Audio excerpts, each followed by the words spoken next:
For months, all we've heard from our government and from the corporate media is that Ukraine is winning the war against Russia. And that if we just keep supporting Ukraine and giving them hundreds of billions of American tax dollars, that we will win this war for democracy. Well, a 21-year-old Air National Guardsman named Jack Teixeira has been arrested for leaking several documents from the Pentagon. And these documents tell a very different story about the war in Ukraine. Our government, once again, is lying to us. The documents showed that 7 Ukrainians are dying for every 1 Russian.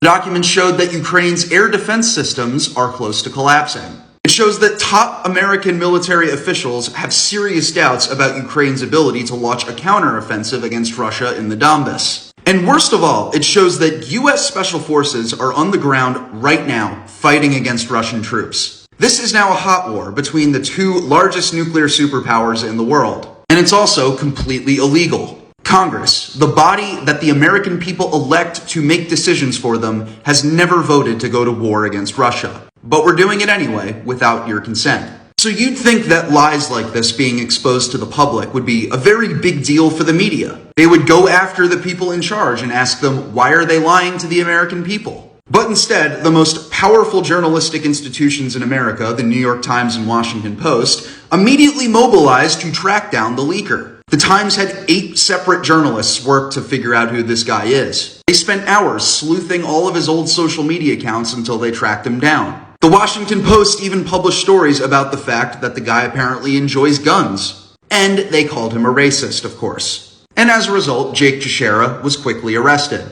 He now faces espionage charges. And all of the questions that the media asked to the Pentagon after this leak came out, exposing that they are lying to us about the war in Ukraine, were not about their lies. They were about, how do we prevent your lies from getting to the public in the future? Once again, corporate media demonstrates how they work in full step with America's intelligence communities. They don't challenge the power centers in America. They actively work with them in order to punish American citizens who would dare embarrass the military-industrial complex. And by the way, we still don't know who planted pipe bombs outside the RNC and DNC the night before January 6th. We still don't know who from within the Supreme Court leaked the Dobbs decision to the press. We still don't know who any of Jeffrey Epstein's clients are. But the government immediately went into overdrive in order to track down the 21-year-old disco bro who exposed that they were lying to the American people. And they did it with the assistance of the most powerful media companies in America. And they still try to call themselves journalists.